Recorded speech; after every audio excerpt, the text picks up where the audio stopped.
Welcome. In this video I'm going to be taking a look at this iSpring RCC7D 75 gallon per day reverse osmosis water system with deionizer filter. So if you find this video helpful and you want to purchase one of these, I'll put a link to it in the description, and if you use that link it helps me out a little bit and doesn't cost anything extra. Now I did buy this myself. I do want to say that I'm not a plumbing expert, I'm not a health expert, so if you need help in those areas, do your own research. So this is what you would call an RODI system. Now I think the general consensus is that RODI water is not good for drinking, but there are other uses for it, like cleaning equipment, cleaning electronics. I'm going to mostly be using this for humidification. So let's get into the product.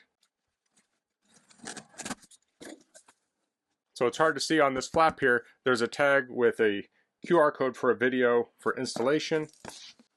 And here we have the manual. So I'm going to pull this box off my bench here and get the individual boxes up here. Okay, so that's a little more manageable. Let's take a look at the manual. So there's lots of components in this system. So we have some stickers, warranty, filter change date, more warranty. Looks like we have manual and installation diagram. So this is a multi-part system. Let's see if I can kind of trace it out. You tap into your cold water supply. That's going to go into the PP. So that's a particulate filter. And then it goes to the GAC, and I think that's granulated active carbon. And then you have CTO, that's, I think it's chlorine, taste, and odor. So those are the pre-filter stages. That goes into the RO membrane. Now the RO membranes actually lose water as you filter water. A lot of filters will have say 4:1, so every gallon you make you lose 4, so that sends it out to the drain. So the particulates that don't pass through the RO membrane will actually go to the drain. Now when you see that, it may look like pure water, but there's supposedly stuff in it. So then the water comes off the RO membrane, goes into the storage tank, and then when it comes out it can go through other filters. So we have the D, so this is going to go through deionization. If you have a regular one, you'll go through a polish filter, so that's a carbon filter, and then you'll go through an alkaline filter, and that's remineralization, and then you'll go to a faucet. Now you can also add in a UV sterilizer, so if you're on some kind of well water that was a little iffy, you might use that. So it looks like these instructions are for all the different types. So this is the D version, so you could actually convert this to the AK version by putting in the polish filter and the alkaline.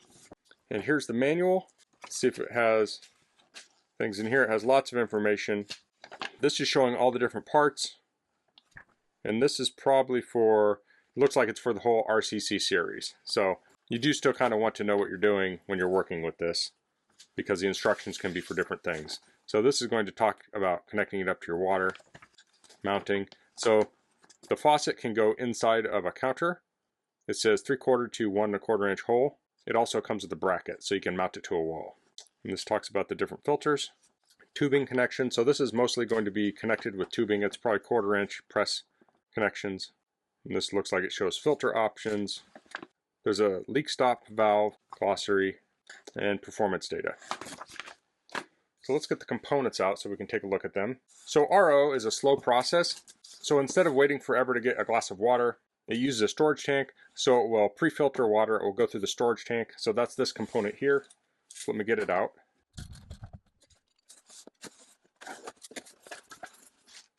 So it has a stand. I'll just kind of grab this bag to pull this out. This almost looks like a little propane tank. So we have a stand. Here's the bottom. We'll set that on the stand. If we look down here, there's going to be a valve. So it's a Schrader valve like a car, because this is going to need to be pressurized. I don't know if it comes pressurized. I'll have to figure that out. This looks like the RO. And you can buy all these components individually. So if you break them or need to fix a system, you can do that. Okay, so now you want to be careful cutting into this box because we have our tubing here. And we have red, yellow, black, and blue. So those are going to be for different components.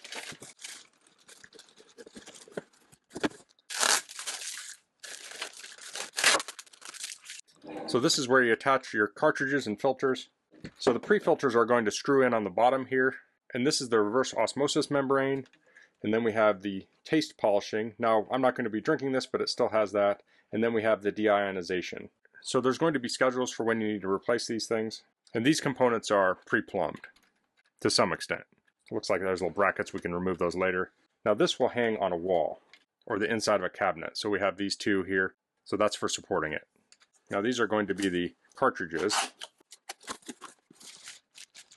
So this would be the PP. Let's see which one we have here. So this is the CTO and this would be the GAC. So the final box has all the fun stuff in it. So this is a drain tap, so this has to be drained. So this will fit on a tap under a sink. This is the faucet tap, so this is how you get water from the faucet. This is a wrench for tightening on the filters. Okay, so this does have the little float shut off, so this will go under a sink, and if there's a leak somewhere, this little disc will get wet and will expand and shut the water off. Looks like we have extra O-rings, we have the bracket, we have some elbow and T-fittings, plumber's tape, and a little tool for disconnecting the fittings. Looks like we also have some screws there. Here is the RO membrane, and then this will be the faucet in this cloth bag. So it feels very nice and heavy, and it's going to connect up right there. So also inside here we're going to have the hardware. So there's a manual for it. And we have different fittings here. So before I get started on this, I'm going to read the manual so I can become familiar with everything, and then I'll get it installed. Okay, so I've read through the manual. There's a lot of these components we can start putting together before we install it. Now it says you can hang this, but it does recommend supporting the cartridges. So I'll go ahead and get the cartridges out. These can all be installed now. Now I did wash my hands. It seems like a good idea before touching this stuff. I don't think it said anything about being sterile. I don't know that that was mentioned in the manual. So we'll start with the PP filter. You can see it says 5 micron PP filter. So I'll take the plastic off the filter. Now these are all going to have an O-ring in here, and I want to make sure the O-ring is seated in there when I put it on. So the middle of this is going to go in the middle of here, so I was kind of trying to put it on like this. It's not going to line up. I need to kind of hold it up. And then this will thread on. Like so. Next we have GAC, so that would be this filter. Now it says on this filter you want to have the rubber washer facing up, and that's this here. It kind of looks like a hard plastic, but it's almost like a silicone.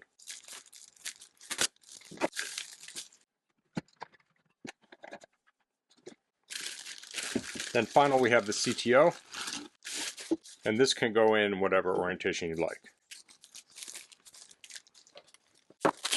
So the O-ring jumped out of here. I want to make sure that's seated. I need to double check the O-ring on this one too.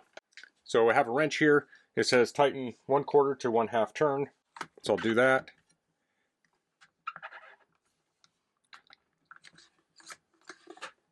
It looks like these labels will all line up with the front when I'm done. Okay, I'll remove these pieces. So we have the cartridges here. It's kind of flat on the bottom so it can stand up. It can rock a little bit, but once this gets water in it, it will be heavier. Now these just kind of flop around. So you can put these in whatever orientation you want. They're stacked. So we'll set that aside. We'll get the tank over here. Next it wants me to check the tank pressure. So it should be between 7 to 10. So I'll pull that off. I have a little portable inflator here that has a gauge on it. So I'll connect this up. So I'm currently at 6. I'll up that to, I'll just go to something like, I'll take it to maybe 8. Okay, now it wants me to put the valve on top. So that's going to be in this bag here. It has the blue handle, so it has plumber's tape and the valve. So this is going to thread on top, and it says to do 10 to 15 wraps of plumber's tape clockwise on here. Now this also has a gasket on it, so maybe it's belt and suspenders they're doing here. I don't know. That is loose on the thread, so we'll get the tape on there. Now when you put the tape on, you want to make sure you're not covering the top.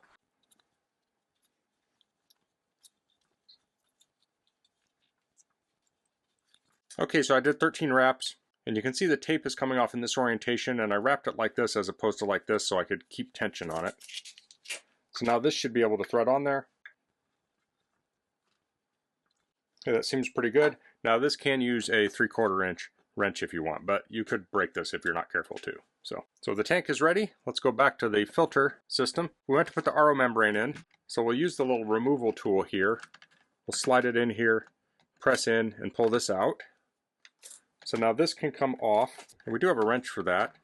Although I don't know if you can fit it in there very easy. Let's see if I can get this off by hand. Let's just take this whole thing apart.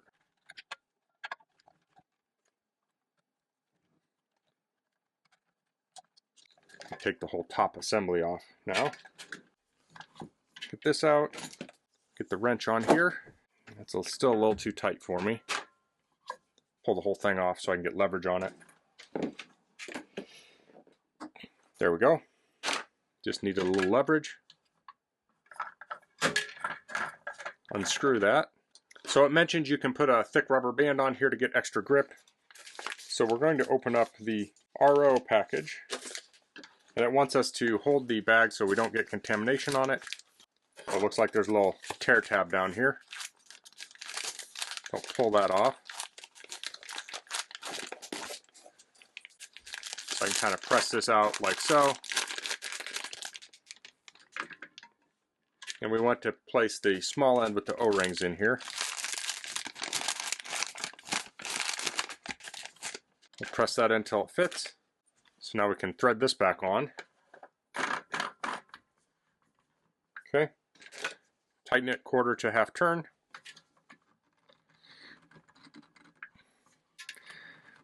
I think that's good.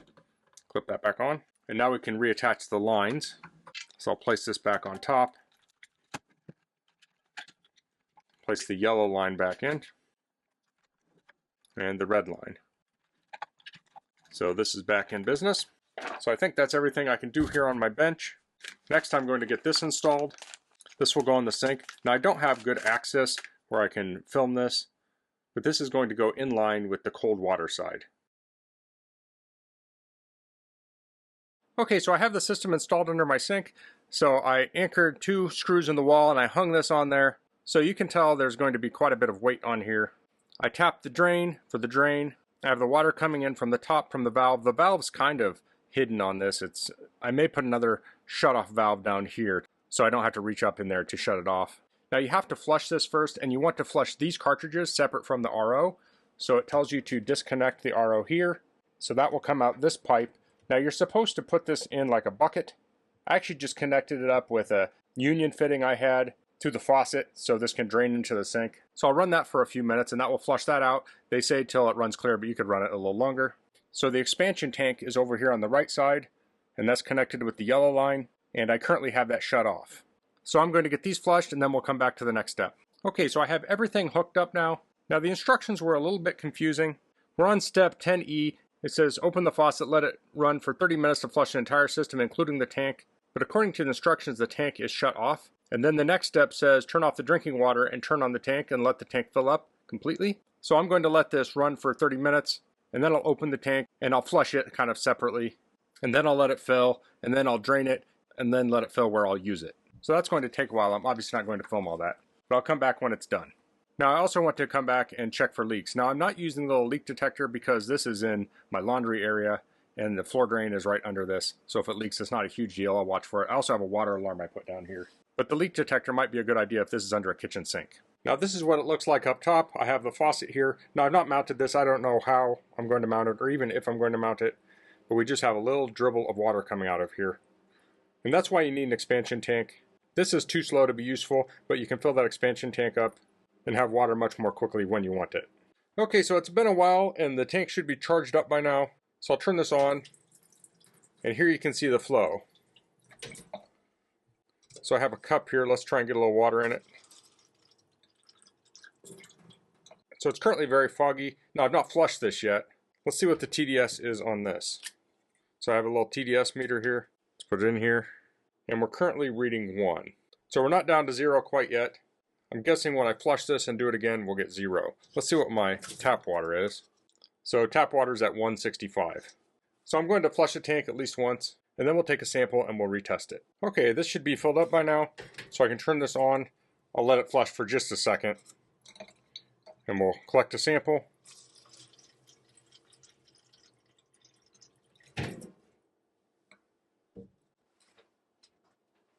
Have my TDS meter here, turn it on, we'll take a reading, and we're getting 0 parts per million. Here I have a multimeter, I'll turn it on, I'll set it to ohms, and we'll take a reading.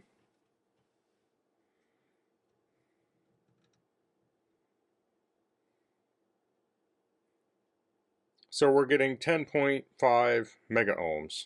Now I don't know how accurate this is in the mega ohm range, but we're getting far more resistance than we would with just regular tap water. So that's the iSpring RCC7D reverse osmosis water system with deionization. Now I found this pretty easy to install. If you can do basic plumbing, you can handle this. Most of the fittings are push fittings and you have a couple threaded ones to hook it up to the main water. Now you do have to drill a hole to get it in your drain. And in my situation, I mounted it to the wall, but if this is under a cabinet, it could just sit on the cabinet floor.